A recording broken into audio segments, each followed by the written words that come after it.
Hi everyone, welcome back to Paws to Read. Today we revisit our old friend Naughty Mabel in our story, Naughty Mabel Sees It All, written by Lane and Devlin Elliot. Hello, my little darlings. It's me again, Naughty Mabel. We had so much fun the first time, I thought a second date was worth a try. It all began a few days ago when things started to get a little strange around the house. For some odd reason, my doggy dish was filled with potpourri. It actually tasted better than my kibble, but then my stomach didn't agree. However, it did improve my breath. Even my gas smelled a little better. Still, the next day I was not only feeling queasy, I was seeing two of everything. 2 front doors, 2 mothers, 2 fathers. It was too much. And then I was watching Martha Stewart on television and saw 3 of her making couscous, which made me faint. No more potpourri for me. I was just about to say something to my parents when I got the most exciting news. I've been invited to my first sleepover at Smarty Cat and Scaredy Cat's house. A sleepover? People. I mean, how adult, how defined. I'm a strong, independent girl. I was ready to venture out into the world and take a big bite out of it. Finally, I knew how rock stars must feel. How on earth does one choose what to bring? Easy. Just take everything. My parents said it was only for one night and that I shouldn't get too excited. Please, have we met? It's like they don't know me at all. For the record, Smarty Cat and Scaredy Cat's mother is more than just a nice old lady who lives next door. Her name is Millicent Murgatroyd. As a young woman, she was an aviatrix, a female pilot who flies airplanes. Thanks, Google. A paleontologist, digging up bones. We have a lot in common. And a university professor in anthropology. Smell her. One day, she found a large shoebox on her front doorstep. Inside were 2 kittens, one very nervous, the other very smart as a whip. And they got up to be best friends. The evening started very well. Smarty and Scaredy and I were having a great time playing dress-up. Then we settled in to watch one of Millicent's old black and white movies. Not my idea of an exciting way to end the night, but what are you going to do? She's 70. That's 490 in dog years. I got bored and dozed off. I didn't care about Betty Davis or why she had all that makeup on. My own snoring woke me up, and out of the corner of my eye, I spotted a mysterious shadow on the wall. I decided to investigate. I knew it!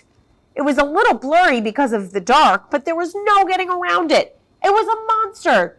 Monsters are a tricky and elusive bunch, and the room was crawling with them. I grabbed the nearest weapon I could find and jumped into action.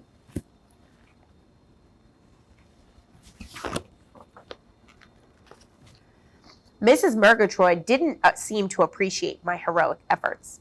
Maybe if she cleaned her house once in a while, it wouldn't be infested with monsters. But I decided this probably wasn't the best time to bring that up. Apparently, even my parents don't believe in monsters, right? And there's no such thing that the Tooth Fairy or Easter Bunny either. Some people just can't handle the truth. Anyway, they just called me naughty and put me to bed. So demeaning. So confusing. I saved many lives. Maybe next time I just let the monsters eat them. Maybe I just... But then I saw something.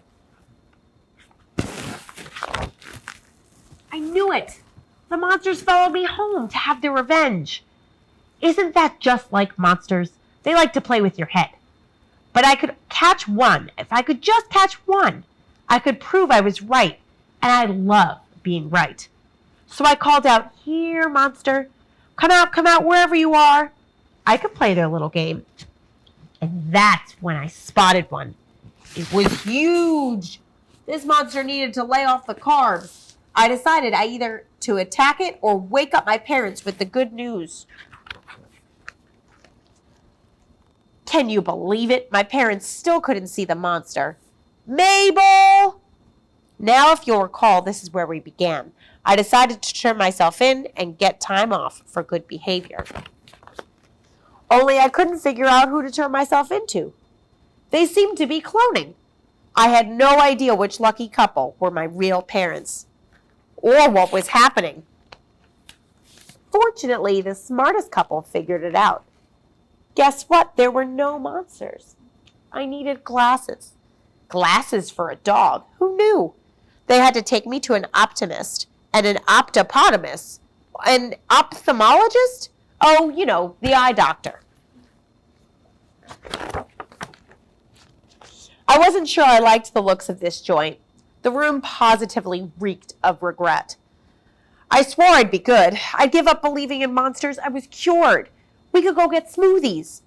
Everything looked, better. That explained a lot. My bad. Glasses, it turns out, are very attractive, especially on me. They give me that serious, intellectual, I just finished writing my first novel, but I also love to party look. Heavens, I thought I heard another monster. No one bought that. My parents decided contacts would be more practical for an active girl like me. And they were right, as usual. So what can we learn from all this, darlings? Well, sleepovers are potentially fraught with danger, and life is full of surprises, but you can always count on your friends and family to help you out when you don't see things clearly. And by seeing things clearly, I mean I see that pile of leaves. I see it's not a monster, so I see no reason to attack. But where's the fun in that?